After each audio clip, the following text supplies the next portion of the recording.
Hello class, today we are reading chapter 2 in our Volcanoes book. Again, you can find your Volcanoes book in our classroom, which you'll find under classroom resources on our Google Classroom page. So once you get into our classroom, you're going to find this book on the middle shelf that you see in the picture there, and then follow the links till you get to chapter 2.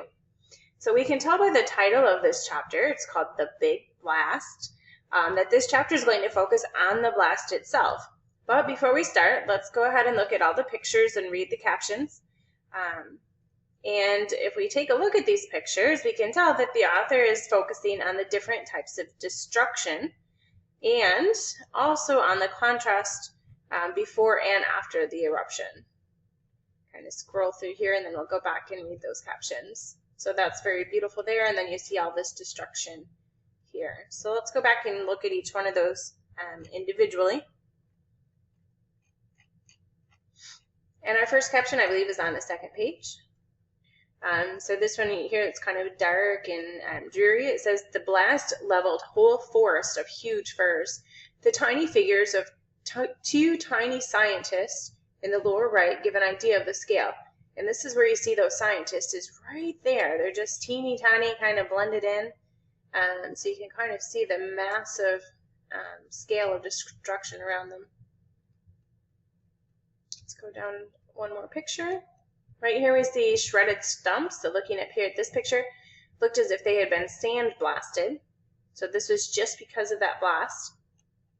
And then a picture here says outside of the blast zone, surviving trees were covered with ash that lasted for months. So you might think that looks like snow, because that's what we're used to seeing here, but that's actually ash from the volcano. Let's go down to the next page. This beautiful scene here says, material from the avalanche that poured into Spirit Lake can be seen in the foreground of this photograph. Some of the trees that washed into the lake can be seen on the far side. Mount Rainier, another Cascade volcano, is in the background. So this is Mount Rainier back here in the background. I'm not sure if you can make out the trees or not that are in there, but it looks like snow, but it's really not snow that we're seeing. It's that ash from the volcano. Here's a picture of part of the eruption. So it says a gigantic column of ash and gas rose miles into the sky.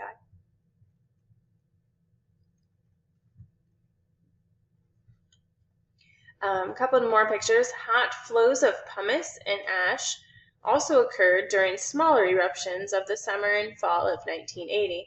And we were reading about those mini eruptions yesterday before it led up to this great big eruption. And so it looks like this person on the side here is kind of digging through that pumice stone.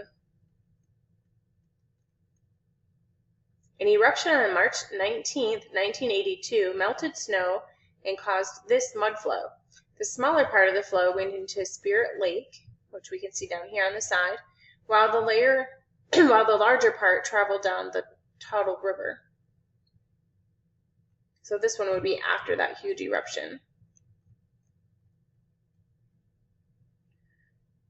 Here's another picture. The depth of the May 18th, 1980 mud flow can be seen in the traces it left on trees along the muddy river. So if we're looking at the trees, we can definitely see a line partway up the trunk. That's how deep that mud was when that eruption happened. A couple more pictures here. This says the mud flow roared through a logging camp, overturning large pieces of equipment. And you kind of can see some of the equipment just looks turned over and messed up. And it swept up and carried along huge boulders and tore out bridges. So it was strong enough to carry something like this huge rock here. We can see how big the rock is compared to these little people that look so tiny next to it. And there's a picture of the bridge that was torn out going across that river there. A couple more pictures. The caption reads, on May 17th, 1980, Mount St. Helens, as seen from Coldwater 2, had a soaring ash-stained peak and green forest climbing its slopes. The next day, the big eruption tore the top off the mountain and flattened the forest, as shown in the September 9th, 1980 photograph taken from the same place at Coldwater 2. So they're telling us that these two pictures are from the exact same place.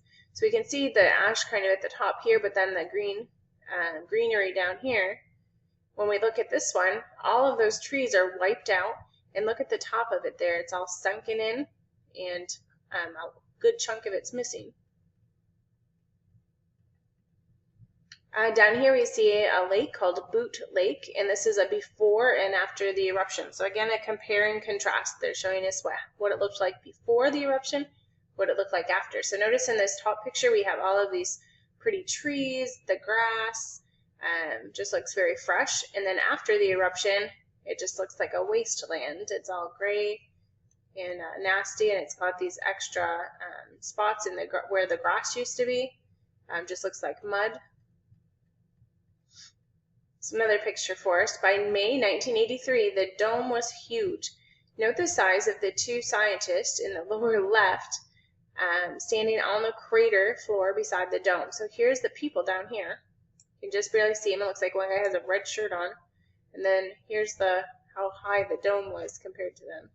So they just look teeny tiny. It's another picture. There's a crack in the dome, and it's showing the red hot molten rock just below the surface. So lots of pictures in this chapter. To learn what a volcano may do, scientists make many kinds of measurements, trying to follow the movements of magma inside Mount St. Helens. Many are made inside the crater. In this photograph, scientists can be seen in the lower left. The dome is to the right, the crater wall to the left. So again, there's these people down here that look so tiny compared to what they're looking at. Down here it says, with his instruments shielded from the sun, this geologist is measuring the dome. Swelling may be a sign that an eruption is building up. It's another one here where they're working. When magma moves, it causes earthquakes. These scientists are installing a seismometer which senses earthquakes. Scientists also sample the gases given off by magma. A sharp increase in sulfur dioxide often tells of a coming eruption. And so that's what they're doing here, is measuring that sulfur dioxide. Another picture here. It says in 1982, Congress set aside 110,000 acres around the volcano as the Mount St. Helens National Volcanic Monument. Outside the monument, bulldozers could clean up and forests be replanted.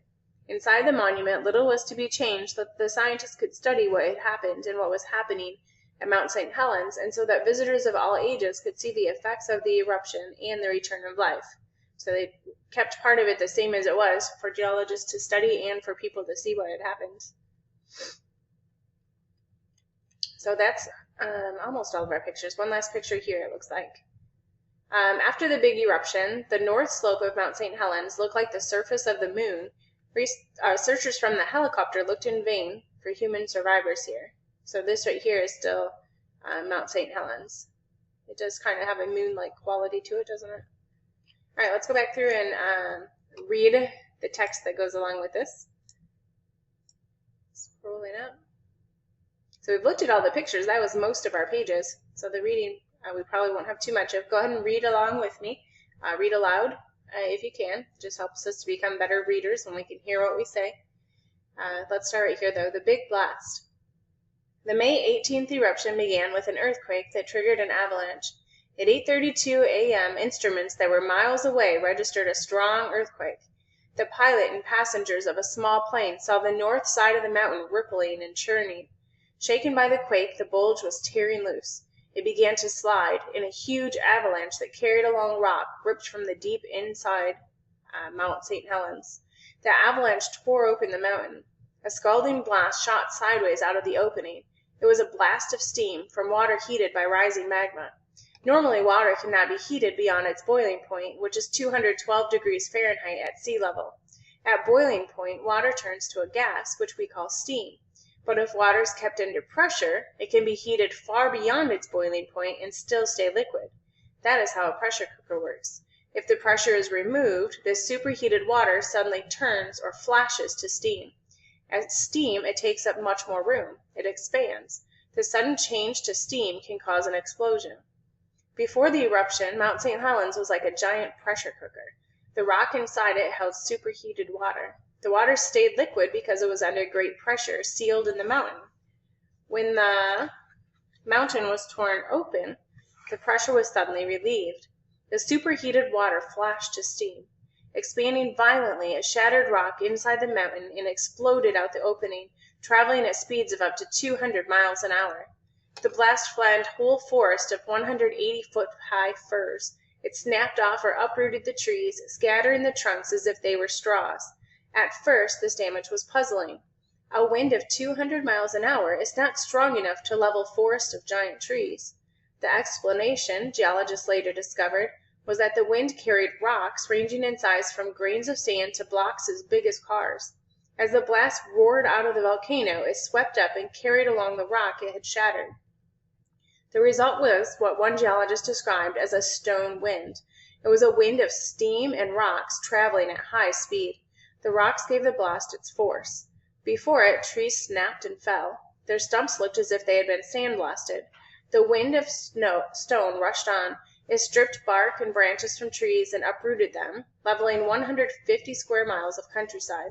At the edge of this area, other trees were left standing, but the heat of the blast scorched and killed them. We've already seen those pictures.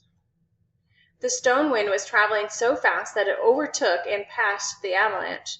On its path was Spirit Lake, one of the most beautiful lakes in the Cascades. The blast stripped the trees from the slopes surrounding the lake and moved on. Meanwhile, the avalanche had hit a ridge and split. One part of it poured into Spirit Lake, adding a 180-foot layer of rock and dirt to the bottom of the lake. The slide of the avalanche into the lake forced the water out. The water sloshed up the slopes, then fell back into the lake. With it came thousands of trees felled by the blast. The main part of the avalanche swept down the valley of the North Fork of the Toutle River. There in the valley, most of the avalanche slowed and stopped.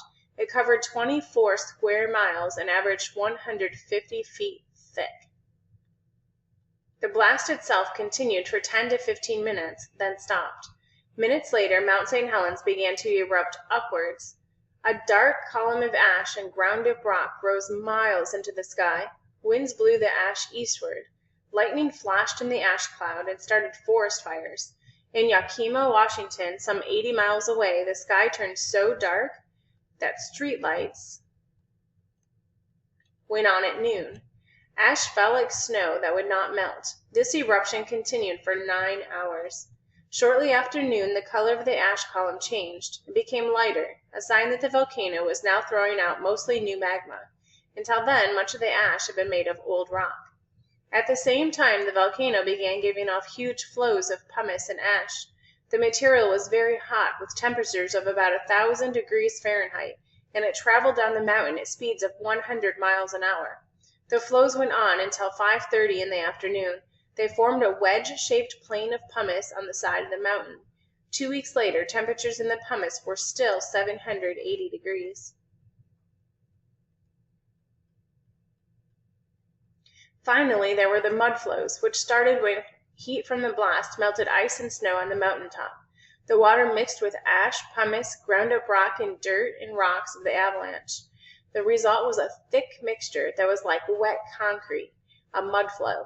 The mud flows traveled fast, scouring the landscape and sweeping down the slopes into river valleys. Together, their speed and thickness did great damage. The largest mud flow is made of avalanche material from the valley of the North Fork of the Toutle River. It churned on the river valley, tearing out steel bridges, ripping houses apart, picking up boulders and trucks, and carrying them along. Miles away, it choked the Cowlitz River and blocked shipping channels in the Columbia River. When the sun rose on May 19th, it showed a greatly changed St. Helens. The mountain was 1,300 feet shorter than it had been the morning before. Most of the old top had slid down the mountain in the avalanche. The rest had erupted out as shattered rock. Geologists later figured that the volcano had lost 3/4 of a cubic mile of old rock. The north side of the mountain had changed from a green and lovely slope to a fan-shaped wasteland.